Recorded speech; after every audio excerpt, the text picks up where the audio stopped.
What is up, guys? J'espère que vous allez bien, que vous êtes en pleine forme. Bienvenue sur le podcast Conversation Awesome avec Karmakin. A place where we speak Franglish, say the word awesome a lot, mais surtout un endroit d'inspiration et d'éducation pour vous aider à optimiser votre santé globale from the inside out. Mon nom est Claudia, fondatrice de Karmakin, et ma mission avec ce podcast est de t'amener dans un monde de développement personnel, d'optimisation d'habitudes de vie et de découverte so you can unleash your potential and live the life you truly want and deserve. Merci d'être à l'écoute. You're awesome.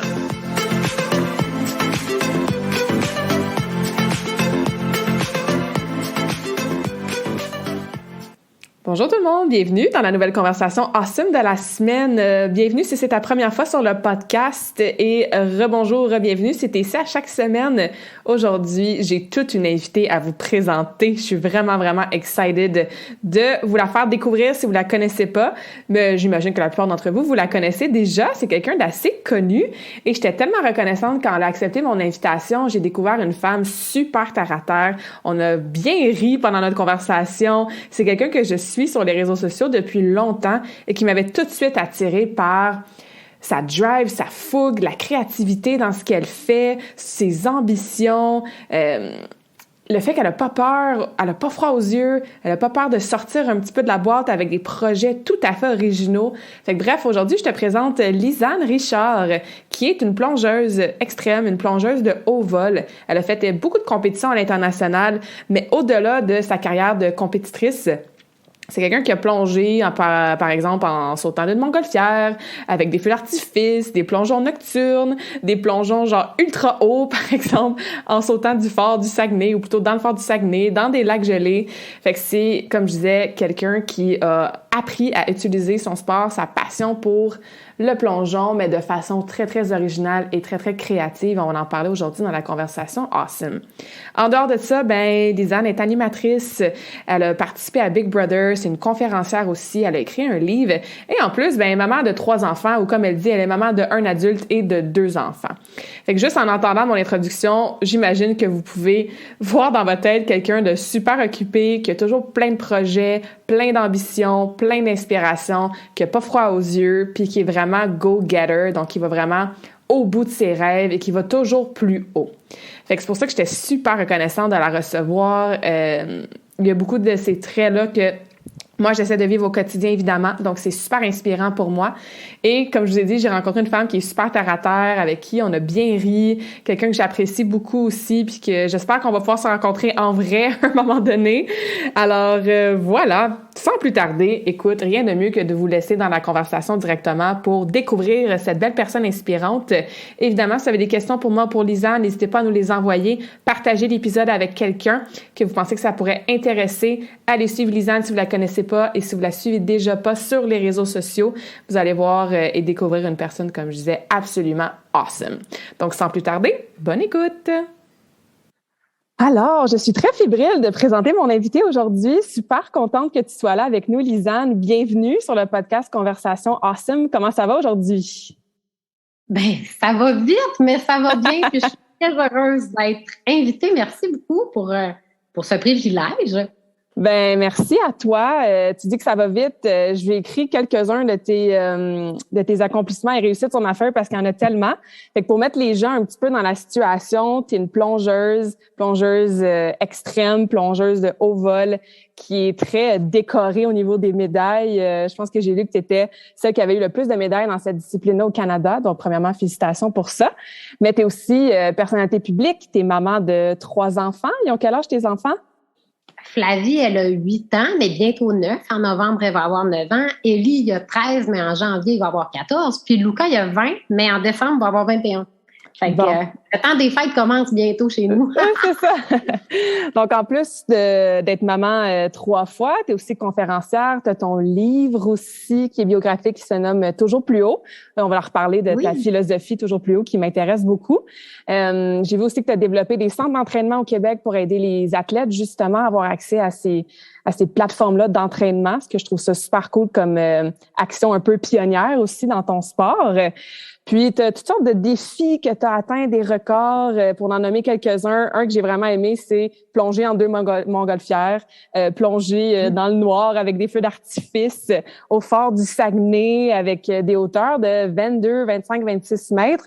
Donc, bravo pour tous ces accomplissements. Puis, je pense que ça explique pourquoi ça va vite. Fait que je te remercie. Je te remercie encore plus de prendre le temps de me jaser aujourd'hui. Là, c'est vraiment apprécié. Puis je suis sûre que mes listeners vont adorer notre conversation. Ben, ça fait plaisir pour vrai. Puis tu sais, c'est quand même une belle opportunité les podcasts parce que dans la vie justement, tout va tellement vite. Puis là, on prend le temps de se jaser pour de vrai, de se dire des vraies choses. Je trouve que c'est le fun là. Ça permet de ralentir un peu dans la frénésie. Alors, j'apprécie vraiment l'invitation. Puis une des raisons pour laquelle ça va vite ces temps-ci, c'est que je suis aussi artiste de cirque. Puis là, ces temps-ci, je t'en répète. Parce que je fais un cabaret dans quelques jours. Fait que là, il y a comme une autre épaisseur qui s'ajoute. Puis je commence à la radio aussi tantôt. Donc là... rien de moins. J'ai envie de te demander...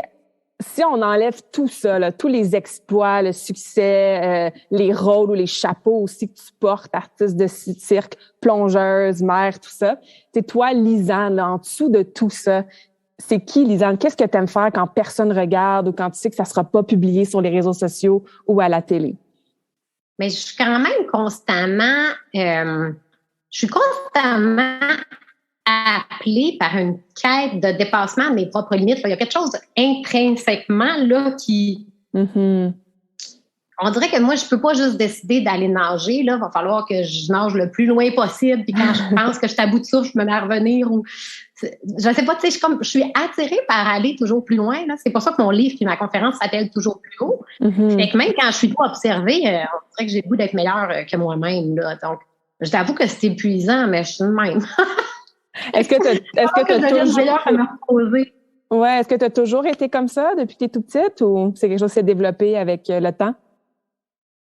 Non, je pense que j'ai toujours été comme ça. C'est comme si dans mon enfance, je cherchais à être extraordinaire. On dirait que j'avais besoin d'être extraordinaire. Puis, j'ai été chanceuse dans le sens de, mettons, j'avais un gabarit très athlétique, très jeune. Donc, en débutant le plongeon, c'était super valorisé. À elle, crème, ça va être une athlète. Tu sais, fait que là, on dirait que, étant donné qu'il y avait des points qui pouvaient guider vers, ah oui, ça se peut que je devienne, puis j'étais très, très flexible. Moi, quand j'étais jeune, là, j'étais contorsionniste, là. Fait que là, j'avais un intérêt pour le cirque. Puis, fait comme j'étais attirée vers faire des choses extraordinaires, puis que ça semblait ce pouvoir, c'est comme si je me suis donné cette responsabilité-là. Mais à un moment donné, ça amène une super grosse pression qui est super difficile à digérer. Là, tu sais, j'ai eu des troubles alimentaires par un temps parce que là, je voulais tellement être extraordinaire. Je voulais être plus mince. Tu sais, on dirait que je voulais être tout le temps plus toute, là, tu sais. Fait que comment on arrive à être le plus, une belle version de nous-mêmes en demeurant en santé puis accompli. Mais tu sais, une partie de ma solution actuelle, là, puis j'ai pas la vérité absolue, mais c'est le plaisir de la quête. J'aime ça. Comme là, en ce moment, je suis contente de faire un retour en cirque puis d'investir du temps dans les répétitions, puis j'apprécie les répétitions. Je vais pas juste apprécier le soir du show si le numéro est bon. J'apprécie tout le processus, tu sais. Ouais. Ça, c'est peut-être en vieillissant là qu'on... Puis c'est aussi lié à mon sport, tu sais, les exploits qu'on fait durent 3 secondes. Fait que je peux pas passer ma vie à être satisfaite juste par 3 secondes une fois de temps en temps, là, parce que tout l'ensemble de ma vie tourne autour de ça. Donc, il faut accepter faut s'amuser tout au long des étapes, là, dans l'anticipation, d'en avoir hâte, d'en être fier après, puis avoir hâte au prochain défi. Est-ce que tu as toujours été fière de toi après tes exploits ou ça a été quelque chose qui s'est développé, ça aussi? Ben, j'étais sévère avec moi-même très jeune. Tu sais, moi, le premier sport que j'ai fait, c'est le plongeon. Puis ensuite, j'ai quitté le milieu du plongeon. J'étais allée dans le milieu du cirque. Puis ensuite, je suis revenue en plongeon de haut vol, etc. Puis, j'étais toujours sévère avec moi-même. Puis, dans le milieu de la compétition, l'enjeu est aussi que plus tu performes, plus les gens deviennent sévères avec toi-même. Hey, moi, je me suis fait dire bravo quand même parce que j'occupais le 2e rang mondial. Voyons donc, quand même. Tu sais, ça n'a pas d'allure. Je veux dire, j'étais mère de famille, j'étais plus vieille que toutes les autres. Je réussissais à me classer au 2e rang mondial. C'est bravo, c'est pas bravo quand même. Mais le fait que moi, j'étais exigeante envers moi puis j'avais des grandes attentes, ça fait aussi que les gens en ont eu. Puis là, en ce moment, je me suis retirée doucement. Là, tu sais, c'est pas complètement fini dans ma tête, mais il n'y a pas de presse à refaire des compétitions. Puis je suis vraiment plus dans des défis créatifs et de travail d'équipe. Puis là, lorsque je suis dans le travail d'équipe, je suis fière de moi facilement parce que je suis fière de nous.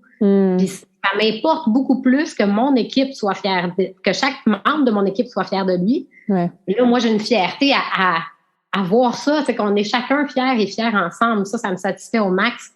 Comparativement à quand ça portait juste sur moi, on dirait que ça marchait plus à un certain âge. Mon cerveau était plus du tout conditionné à la compétition, par exemple, parce que là, moi, je voyais le portrait global de « j'ai gagné », mais en même temps, quand moi, je gagne, mon amie, elle gagne pas. Tu sais, comme je devenais comme plus sensible à ça parce que c'est un milieu qui est très compétitif. Les filles donnent tout le meilleur d'eux-mêmes, mais il y en a juste une gagnante, il y en a juste 3 sur le podium, puis on était toutes proches les unes des autres, tu sais, puis ça s'est mis à me faire de la peine, tu sais, de réaliser que, OK, quand ça se passe comme moi je veux, ça veut dire qu'il y a quelqu'un qui débarque du podium, tu sais, fait que on dirait que j'étais affectée différemment, fait que j'avais plus la rage d'être la meilleure. J'ai bien plus la rage qu'en équipe, on soit les plus créatifs, les plus flyés, puis qu'on surprenne les gens, puis qu'on touche les gens différemment, qu'on fasse pas juste impressionner puis chercher la perfection, mais qu'on passe un message qui est plus grand selon moi. Mm-hmm.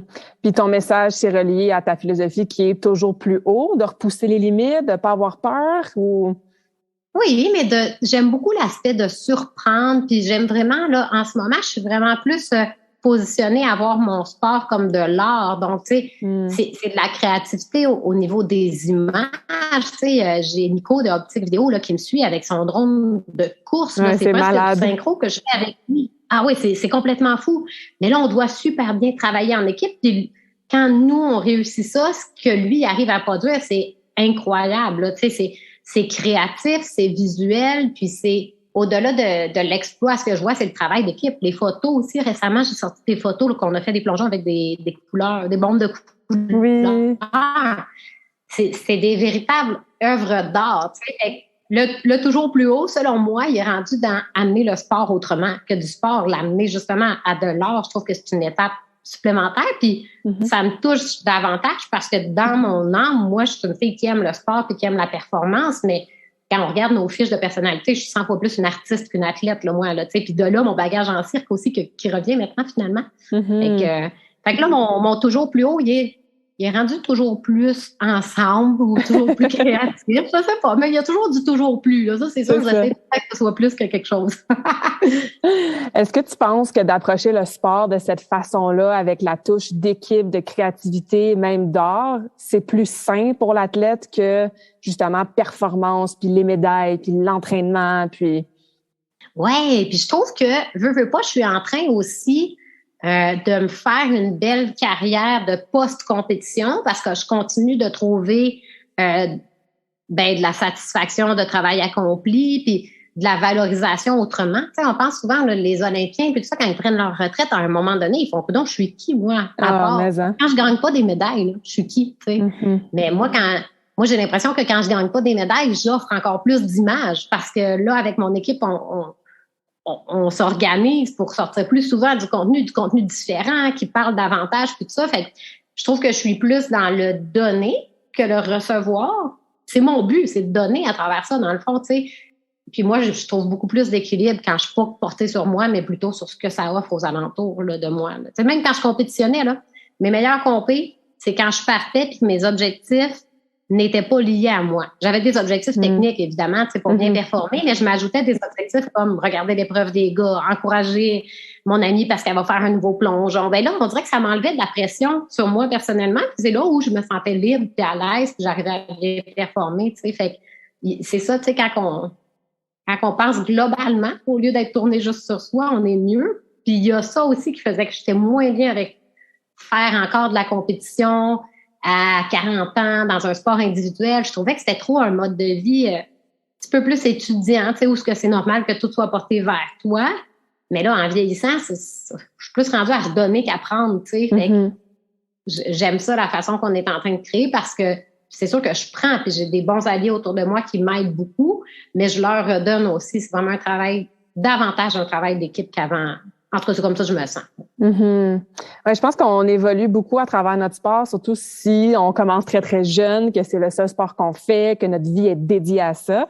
Moi, comme je t'ai dit, c'est avec le passage artistique, tu sais. Puis je veux dire, je me suis pas rendue aux Olympiques, mais la crise d'identité que tu as quand tu lâches ton sport, c'est énorme, là, tu sais. Il y a plein d'athlètes qui sont en dépression. C'est vraiment triste, tout ça. Fait que je pense que c'est un bel exemple que tu démontres que il y a autre chose après les jeux, tu sais, il y a autre chose après le mode de vie compétitif. Puis justement, tu sais, je ressens du plaisir dans ce que tu nous partages aujourd'hui, que ça peut être le fun d'être créatif avec notre sport puis faire les choses différemment, tu sais.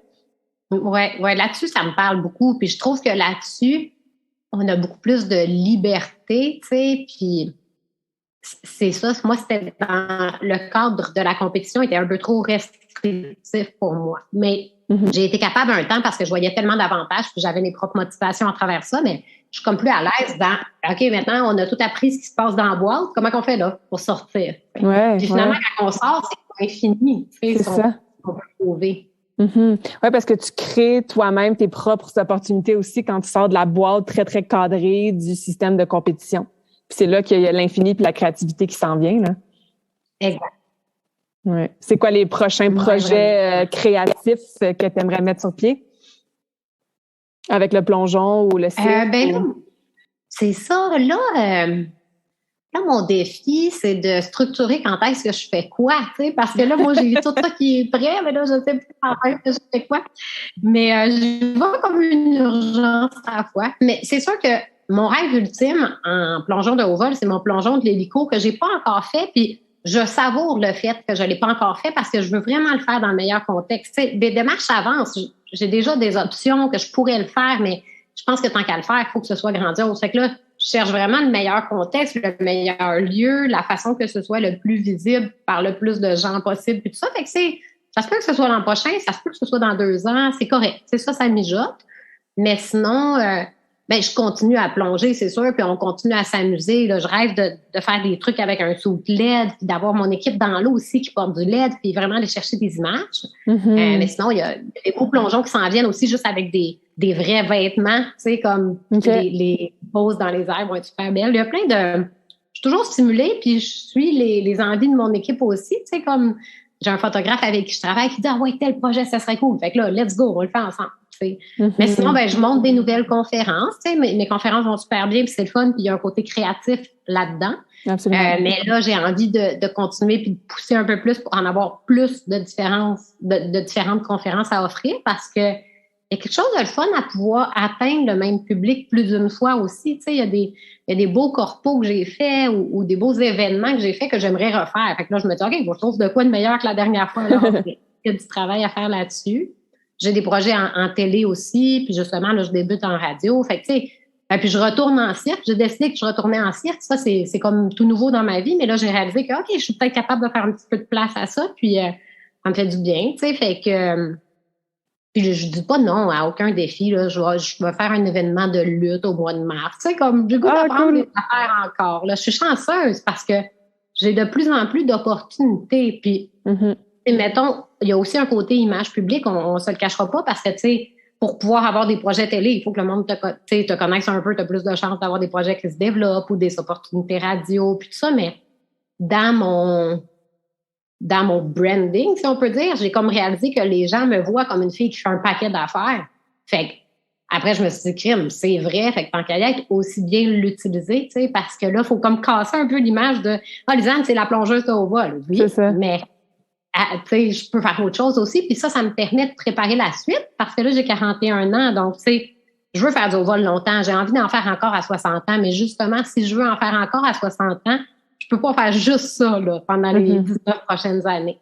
Fait que là, je reviens avec d'autres projets aussi. Mais il y a des affaires toutes secrètes. Il y a des affaires pas toutes secrètes. Des affaires qui mijotent. Mais très cool. En tout cas, les gens qui seront intéressés seront bienvenus à suivre mes réseaux parce qu'il y a bien de l'action sur mes réseaux. Puis j'annonce au fur et à mesure qu'est-ce qui s'en vient. Ouais, non, c'est tout le temps excitant de voir tes projets. Je vais mettre les liens dans la description du podcast pour que les gens aillent te suivre. Où est-ce que tu trouves ton inspiration pour ces projets-là? C'est-tu justement les opportunités qui viennent à toi? C'est-tu en train d'équipe ou y a-tu des moments que, je sais pas moi, t'es en train de t'entraîner puis là, il y a une idée qui te vient ou tu trouves ton inspiration dans des livres ou des films ou d'autres athlètes peut-être? Oui, je dirais que le plus, moi, c'est les relations humaines. Tu sais, c'est vraiment comme c'est avec les gens ou mes amis avec qui j'échange, puis tout ça, c'est comme à travers la relation que des fois, c'est en cherchant aussi à plaire, à faire quelque chose qui va vraiment plaire à mon équipe que là, on trouve le prochain niveau. Tu sais, quand on a fait le plongeon avec les feux d'artifice l'année dernière, c'était vraiment comme souhait de remporter le concours GoPro. Parce qu'ils font un concours GoPro à chaque année avec la nouvelle GoPro. Puis finalement, malheureusement, il faisait trop noir par le moment que, tu sais, on n'a pas réussi parce que le jour se couchait de plus en plus vite, tu sais, puis la gestion des feux d'artifice. Finalement, on n'a pas eu notre shot GoPro. Mais ça nous a fait un projet super créatif, vraiment cool. Puis là, cette année, ben là, on est parti sur d'autres idées pour ce concours-là. Fait que là, c'est vraiment dans le but de faire quelque chose qui va pouvoir mettre en valeur Nico de Optique Vidéo, puis son travail avec le drone. Fait que là, on cherche, puis là, fait que, tu sais, c'est lié à chacun de mes alliés, on dirait. Mais sinon, il me pop souvent des idées out of nowhere aussi, mais tu sais, qui évoluent au fur et à mesure. Quand on a fait le plongeon dans le lac glacé, c'est genre à la première neige, je regardais, puis j'étais là, ça serait tellement beau. Tu sais, il y a une volonté de créer des images qui sont différentes. Fait que là, moi, je me disais, de la neige, c'est bien rare que tu vois quelqu'un plonger en même temps. Tu sais, en haut vol, on n'avait jamais vu ça. Fait que là, moi, il y a eu la première neige, puis là, j'ai écrit à mon équipe, j'ai dit, hey, on peut-tu plonger même s'il y a de la neige? Ça serait tellement beau, tu sais. Puis là, finalement, on a réalisé que le lac où ce que je voulais aller faire le projet, il était déjà gelé. Fait que là, on a fait, OK, on pourrait, mais faut attendre. Il va falloir faire un trou dans la glace. Pour faire un trou dans la glace, il faut que la glace soit vraiment solide pour qu'on puisse embarquer dessus et faire le trou, puis tout ça. Fait que le projet a évolué, puis finalement, crime.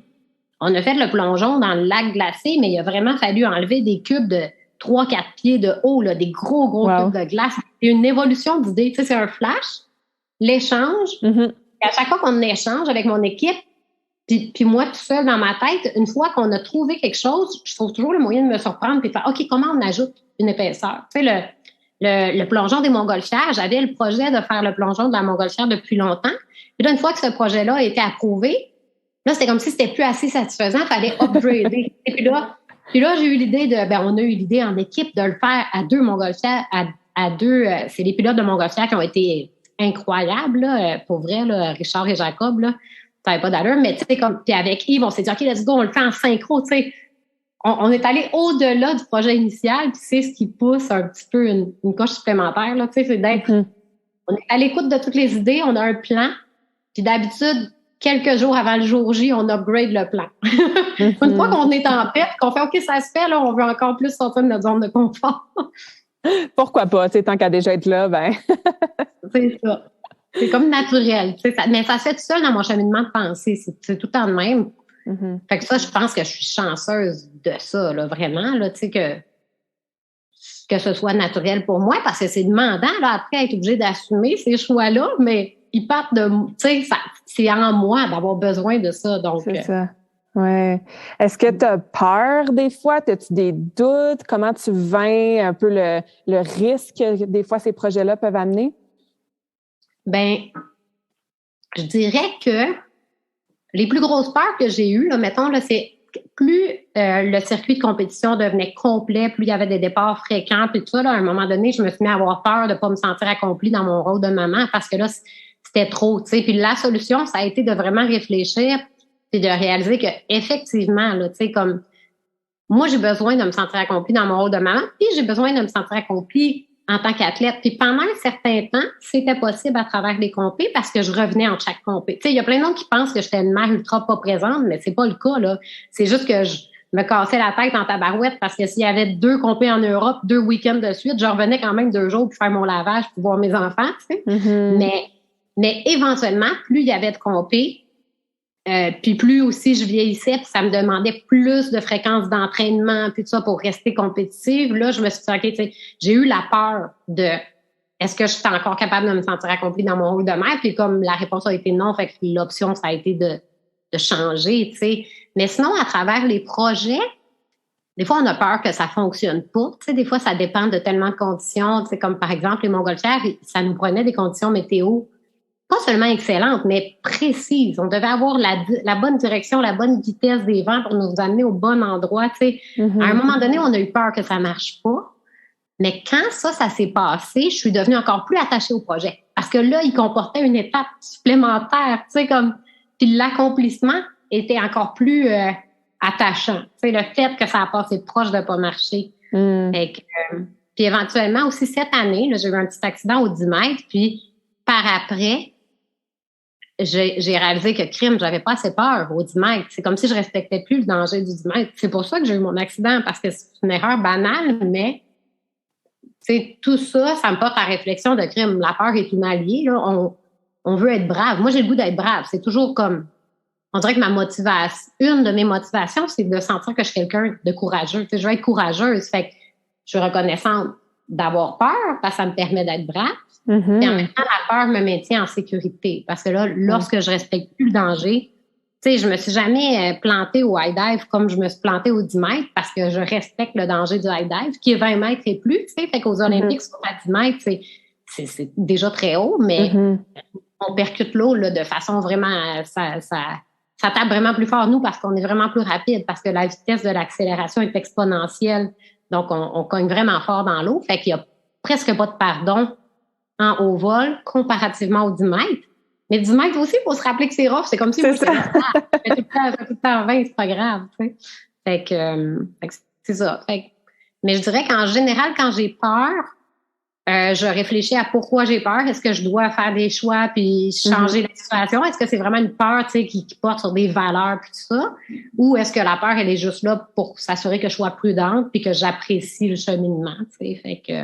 En général, c'est vraiment pour être prudente et pour apprécier le cheminement, fait qu'elle me dérange pas trop, mais des fois, ça amène des remises en question, c'est sûr, mais après, dans le fond, je suis contente des remises en question que j'ai eues dans ma vie parce qu'ils font que je suis rendue où je suis rendue, puis si j'avais regardé il y a 20 ans, là, la vie que je vis actuellement, puis j'y aurais jamais cru, là, je suis en train de vivre une vie qui n'existait pas, il n'y a pas de modèle d'affaires, il n'y a pas personne qui fait ça dans la vie, ce que je fais, mais c'est ça que je voulais faire. Mais c'est à cause des remises en question que j'ai eues que j'ai bifurqué, fait que finalement, c'était bien tout ça, là. Mais oui. Tout arrive toujours pour une raison, autant les défis, les blessures que les moments qu'on a peur, justement, parce que soit que ça nous apprend quelque chose, soit que c'est un allié, soit que ça nous remet en question, ça nous redirige vers une autre direction. C'est vraiment intéressant de t'entendre parler positivement de la peur, qu'on peut s'en servir. C'est pas obligé de nous paralyser tout le temps, là. C'est ça, il faut la transformer. Mais pour arriver à la transformer, moi, j'ai réalisé que, mettons juste par rapport à un plongeon en particulier, la peur pourrait me figer. Mais là, moi, ma façon que la peur arrête de me figer, c'est de l'écouter. Dans ma routine de préparation avant des plongeons de haut vol, là, il y a vraiment un moment où j'ai peur, je suis consciente que j'ai peur, puis je laisse de la place à cette émotion-là, parce que sinon, je vais la fouler, puis elle va sortir quand ça sera pas le temps. Fait que je me laisse vivre la peur. Puis ensuite, je rentre dans un mode de préparation ultra précis que j'ai déjà établi ma tâche à l'avance. J'ai des routines d'exercices d'échauffement qui combinent des conseils de physio, kin, acupuncteur, méthode Extensa, tout ça, comme les yeux. J'ai comme combiné des séquences de mes professionnels que je m'établis un plan de match. Puis là, mais mon plan de match est déjà établi, fait que je réfléchis pas, là, je fais juste suivre ma feuille. Puis j'ai déjà eu peur. Là, je deviens un petit peu plus comme une machine parce que je suis dans l'exécution. Puis là, après, ça fait que quand je suis rendue à plonger, la peur, elle peut être transformée en excitation parce que le côté qui peut nous rendre figés, il est déjà sorti, je l'ai écouté. Puis ensuite, je me suis préparée. Fait que là, je sens que je suis prête pour l'affronter parce que j'ai fait tout ce que j'avais à faire. Donc là, maintenant, c'est de l'excitation. Puis la nervosité, c'est pas mauvais, là, ça nous rend beaucoup plus alerte aussi, on en a besoin. On vole, là, si on s'endort avant de partir, ça ira pas bien dans les airs parce qu'il faut vraiment que tout là, ça se passe vite, là. Oui, ça se passe très, très vite, c'est clair. Oui. Tu as parlé de ton petit rituel de préparation. Est-ce que avec la vie très, très diversifiée, variée, qui va vite que as-tu d'autres routines dans ta journée ou des non négociables que tu fais pour ta santé physique, ta santé mentale, que ce soit dans la routine matinale ou un genre d'entraînement ou routine du soir ou... Mais je te dirais qu'en ce moment, là, je suis un petit peu trop partout, puis il faudrait que j'en ramène parce que je me sens moins bien organisée puis moins bien équilibrée quand je m'en laisse pas, la routine. Mais Ça dépend, tu sais, parce que quand ça se ressemblait, j'avais vraiment ma séquence, tu sais, ma routine dans le temps que j'étais en compétition. Après, pendant la pandémie, j'ai vraiment trouvé ma séquence aussi pour garder l'équilibre à travers tout ça. Là, en ce moment, c'est que je suis dépendante des événements. Tu sais, comme j'ai beaucoup des tournages télé, mais c'est jamais moi qui choisis les dates. J'ai beaucoup des conférences, mais je choisis pas les dates, c'est avec des événements. Puis les dates que je choisis, c'est tout le temps comme je vais me squeezer un entraînement. Le plus souvent possible, je m'en vais au gym ou à la piscine, mais là, c'est en fonction des dispos des coachs de plongeon, des dispos de la piscine.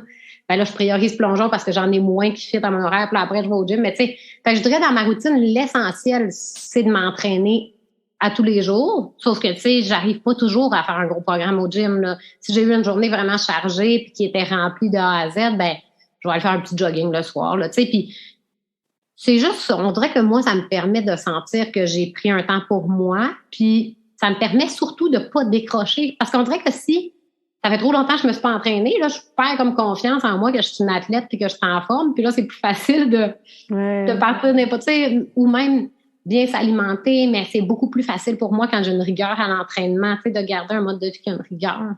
Mais je fais le lit, là. Tous les matins, je fais le lit. Moi, je pars pas sans faire le lit. Tu sais, ça, là, quand je reviens, c'est le fun, j'ai fait le lit. Il y a des petits essentiels, là. J'essaie de garder la maison rangée parce que je trouve que c'est plus facile de penser puis de s'organiser dans notre tête quand c'est clean, là. Mais là, j'exagère pas, par exemple, mais c'est juste avoir de l'espace de travail. Fait que, mais quand j'ai un contexte qui est similaire pendant un bout de temps, j'ai toujours ma routine. À Big Brother, j'avais ma routine. Ça ressemblait à quoi, ta routine, justement?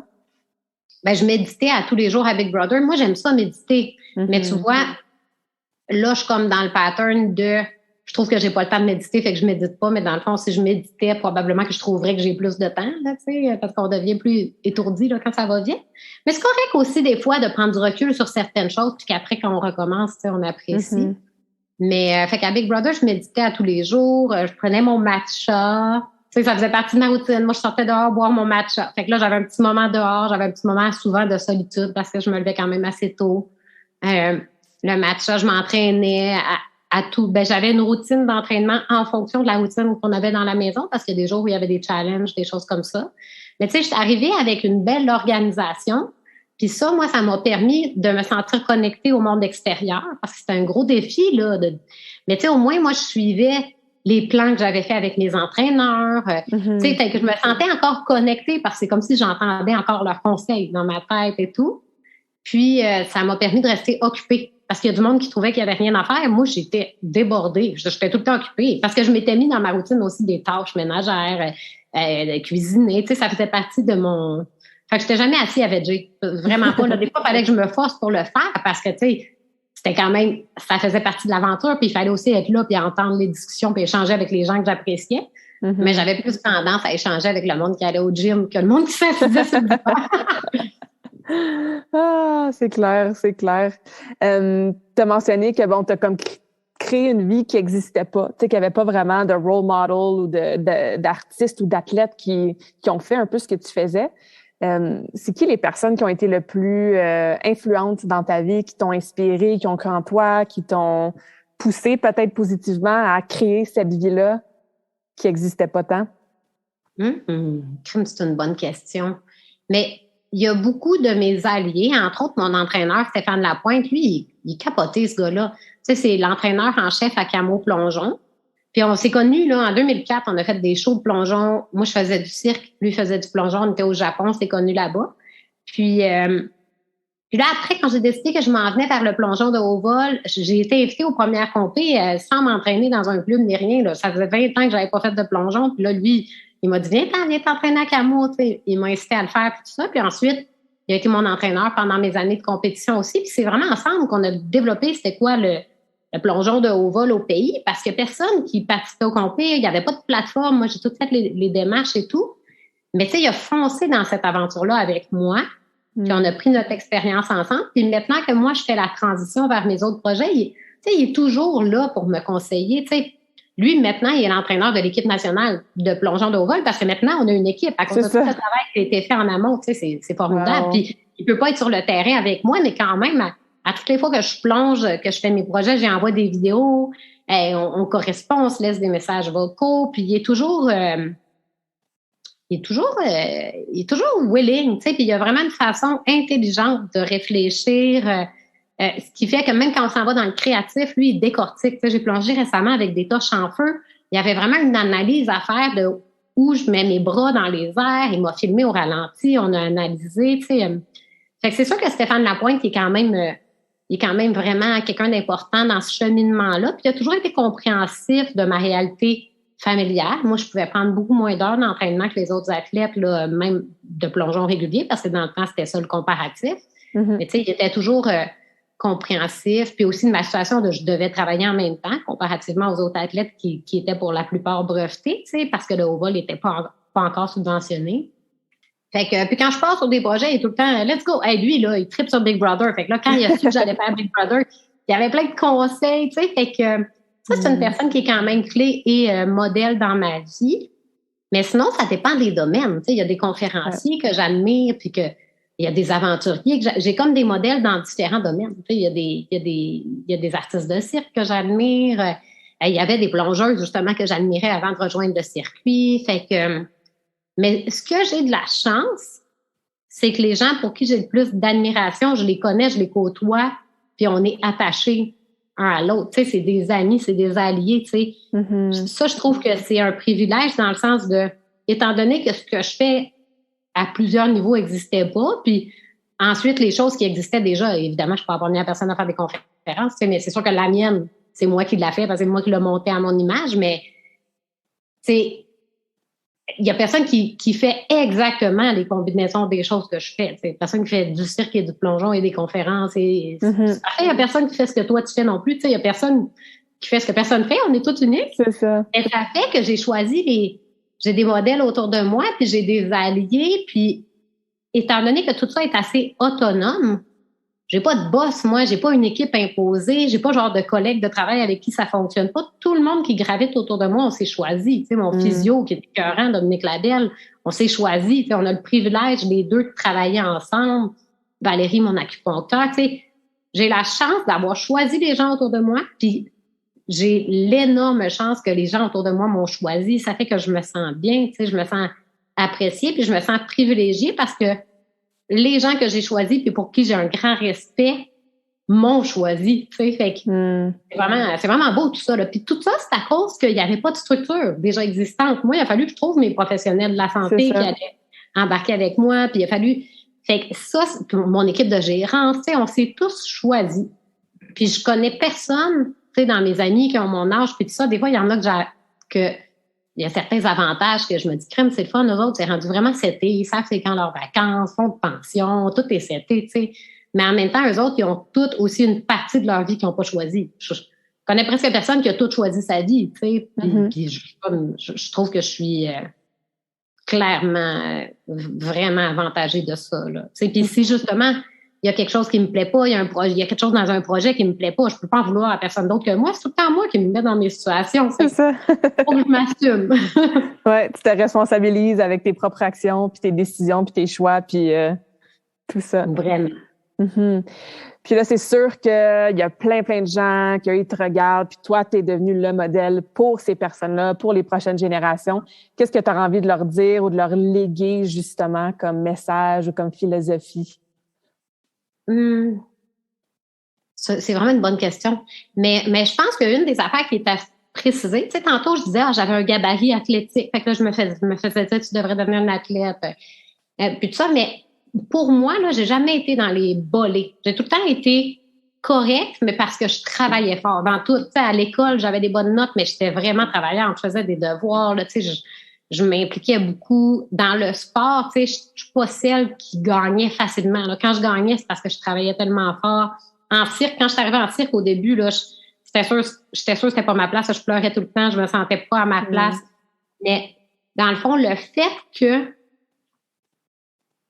je pense que le fait que j'étais comme pas faite pour la réussite nécessairement, en plongeon, même quand je faisais des compétitions, là, si on regardait le gabarit, le groupe d'âge, le type de technique, puis tout ça, j'étais pas faite pour gagner ces compés-là, puis je les ai gagnés pareil, tu sais. Fait que ça veut comme rien dire. Puis quand on est moins bon ou d'autres en quelque chose, finalement, c'est un avantage parce qu'on va développer nos méthodes de travail qui vont nous faire être meilleurs, puis en fin du compte, les gens qui réussissent le plus dans la vie, souvent, c'est pas les plus doués, c'est les plus travaillants, tu sais. Fait que, et après, éventuellement, il faut accepter les affaires qu'on avait à la base, puis que oui, tu sais, moi, pendant longtemps, je me disais, j'étais même pas bonne en plongeon. Mais finalement, j'étais un peu bonne, mais j'étais surtout très travaillante, tu sais. Puis c'était correct, parce que si j'avais été trop bonne, je serais peut-être devenue moins travaillante, tu sais. Ouais. Fait que, ouais, peut-être un conseil, tu sais, si on parle à des jeunes, là, des jeunes plongeuses, puis tout ça, c'est pas grave de pas gagner facilement. Au contraire, ça développe ce qui va être notre meilleur outil, c'est notre méthode de travail et notre force de caractère. C'est ça qui va faire qu'on va réussir ce qu'on veut réussir dans la vie. C'est l'affaire qui a le plus d'importance, finalement. Ouais. Que ce soit pour une plongeuse ou pour une femme d'affaires qui a une entreprise, ou tu sais, c'est tellement important. Mais Puis tu sais, il n'y a rien qui s'apprend pas. Là, il faut comme qu'on se laisse le temps. Tu sais, il faut qu'on accepte qu'on est capable de tout apprendre si c'est ça qu'on veut faire, puis qu'on se laisse le temps, puis qu'on ose se faire confiance. Mais ça se travaille, ça aussi, là, la confiance. Là, on peut se dire aussi, ah ouais, moi, je suis pas bonne, vraiment pas confiance en moi, mais parfait, c'est la première affaire que tu dois travailler, solidifier ta confiance en toi, comme n'importe quoi, ça s'apprend. Absolument. C'est quoi une ou deux choses qu'en ce moment, toi, tu travailles sur toi ou que tu as encore un peu de difficulté à vivre ou à gérer ou à équilibrer, peut-être? Mais là, c'est le repos parce qu'il y a beaucoup d'effervescence dans plusieurs domaines, puis j'ai tendance à vouloir tout faire en même temps. Mais là, il faut que je remette ça dans ma liste. Tu sais, il y a des périodes dans ma vie où ça faisait vraiment partie de mon rôle, de mon mandat, de mon travail, de me reposer. Mais là, comme je suis éparpillée un peu dans mes idées puis dans mes projets, j'ai plus le repos en priorité, tu sais. Fait que faut que je retravaille ça parce que finalement, je suis moins efficace que je pourrais, tu sais, puis je suis plus fatiguée, c'est plus difficile un peu. Tu sais, dans notre rôle de maman, entre autres, là, quand on est fatigué, c'est là que c'est le plus difficile. Dans tout ce qui touche l'émotif. Parce que sinon, moi, je suis capable d'être comme un robot puis d'être super fonctionnelle, tu sais, mais je suis heureuse dans la vie quand je suis heureuse dans mes relations humaines. Pour ça, j'ai besoin d'être patiente, j'ai besoin de faire des bonnes interventions puis tout ça. Fait que, moi, je dirais qu'il faudrait que je me repose. ça va être dur à travers, c'est ça. Ça va être dur à travers tous tes projets, mais bon, ça va te permettre justement de t'épanouir dans tous tes projets, tu sais, quand le corps ou l'émotion ou le mental ne suit plus, là, c'est dur d'être aussi efficace dans tout ce qu'on fait. De le faire avant, parce que moi, j'ai tu sais, moi, je suis une fille qui est quand même assez extrême dans la vie. Tu sais, des fois, je suis pas assez à l'écoute. Tu sais, je vais continuer, là, je vais tirer jusqu'à temps que je sois beaucoup trop brûlée, là. Tu sais, ça, là, à 41 ans, là, je pense que je devrais être rendue meilleure, là, tu sais, à m'écouter, puis tout ça, là, mais j'ai quand même encore cette tendance-là, tu sais. Je vais m'écouter, puis je vais me reposer quand j'aurai plus le choix, mais je devrais le faire avant, puis je sauverais du temps. Parce que si je le faisais juste un peu plus souvent, ben, j'aurais pas besoin aussi longtemps que quand je crash, là, tu sais. Fait que, Ouais, je pense qu'on peut toutes s'entendre là-dedans. Des fois, on attend un petit peu trop tard avant de s'écouter puis de prendre soin de soi, de prendre une journée off ou réduire le volume d'entraînement ou, tu sais, peu importe ce qu'on fait dans la vie, là. Mais des fois, c'est trop tard, malheureusement. Mais c'est un bon rappel pour toi, mais pour, je pense, la plupart des femmes qui nous écoutent en ce moment.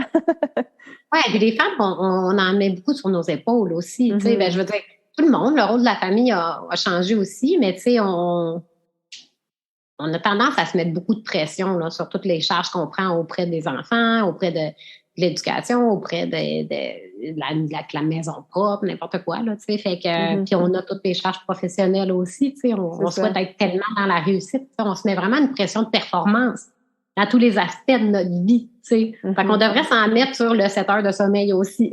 C'est ça. On va faire une échelle de performance pour performer dans le repos. Peut-être que ça va nous motiver à le mettre de l'avant un petit peu plus. Ouais, tes enfants, est-ce qu'ils sont aussi willing, hors de leur zone de confort, puis résilients, puis dans le sport, puis la créativité, ou? Ben, je trouve qu'ils sont vraiment bons, tu sais, à essayer des nouvelles choses.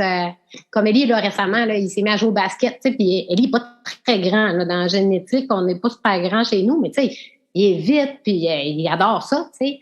Mais je trouve qu'il a été fonceur là, de se garrocher là-dedans. C'est un milieu qui est impressionnant parce qu'il est plus petit que les jeunes de son âge aussi. Fait que dès qu'il commence une nouvelle activité, il est tout le temps le plus petit. Fait que pour un garçon, ça peut être challengeant. Mais moi, je trouve ça beau de voir que ça le bloque pas, justement. Là. Il y a une belle ouverture sur essayer des nouvelles choses. Puis il y a une capacité d'apprentissage super rapide. Lui, il est vraiment impressionnant. Lucas, il est plus vieux, puis il se cherche, là. C'est plus difficile pour cette génération-là, là, tu sais, puis je sais pas. Mais c'est un bon gars, là, mais il va falloir qu'il se fasse confiance, là. Ça, c'est encore à développer parce qu'il y a de la misère à aller au bout de ses projets, tu sais. Puis sinon, Flavie, c'est ma plus créative. Elle aime beaucoup le dessin, elle est plus dans l'art, mais quand même beaucoup dans le mouvement, puis tout ça, là, sont bien beaux à voir aller. Ah, c'est cool. C'est quoi la plus grande leçon que tu as apprise en devenant maman? C'est après chaque bébé, là, c'était vraiment ça qui me revenait, là, c'est d'arrêter de tout vouloir contrôler. C'est juste la naissance, dans le fond, là, le bébé, il arrive bien quand il veut, tu sais, puis il arrive de la façon qu'il veut. Moi, j'ai été surprise par les accouchements, tu sais, je me dis, je suis en forme, ça va bien aller, puis j'ai eu des accouchements hyper tough, là, j'ai failli mourir au premier, puis le bébé aussi, tout, là, tu sais, ça m'a surpris. Mais la leçon de vie était aussi dans le laisser aller, tu sais, comme quand tu deviens parent, là, au début, il faut que tu ailles au rythme de l'enfant, tu sais, il a soif aux 45 minutes, ben c'est ça. Tu sais, fait qu'il y avait ça dans le laisser aller à apprendre. Mais à un moment donné, c'est à notre tour de reprendre le pouvoir parce que là, ça peut pas être tout le temps le rythme des enfants, tu sais, fait que c'est touché. Puis le moment présent, là, ça, c'est sûr que c'est quelque chose qui est toujours à continuer à développer pour moi. Je trouve que le moment présent dans l'intensité, je suis 100% là. Moi, quand je plonge, je suis 100% là. Dans la créativité, je suis 100% là. Tu sais, j'ai la chance de faire des choses que souvent, je suis 100% là.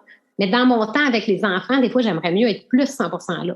Tu sais, mais admettons qu'on passe une après-midi au complet ensemble, ben là, ma tête va s'échapper sur des choses à faire puis tout ça.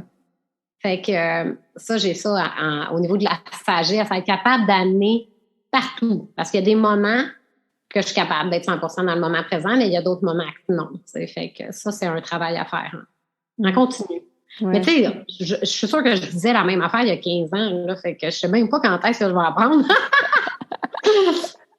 Ah ouais, il y a bien des choses comme ça que des fois on pense qu'on apprend puis qu'on évolue, puis il y a quelque chose qui arrive dans notre vie, on fait comme ouais, j'ai peut-être pas encore maîtrisé ça tout à fait là, tu sais, ça continue toujours d'évoluer. On a des prises de conscience, mais tu sais, souvent le fond de notre prise de conscience est tout le temps le même. Mais tu sais, il faut aussi accepter qu'il y a certaines choses qui font partie de notre personnalité, probablement qui vont être récurrents là. C'est ça. Ouais. Ah, c'est vraiment cool. Le temps passe super vite. On va conclure dans quelques minutes, mais avant, je voulais encore une fois te remercier de ta simplicité, de ton inspiration.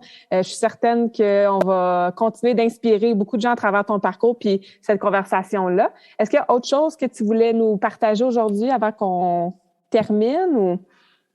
Ben, je voulais te féliciter, là. C'est vraiment généreux, ton travail, là. Je trouve ça beau, toute l'attention que tu accordes à chacun de tes invités, puis tu fais ça pour tout le monde qui vont vous écouter, tu sais, fait que ben, merci. C'est beau, ça. Oui. Merci.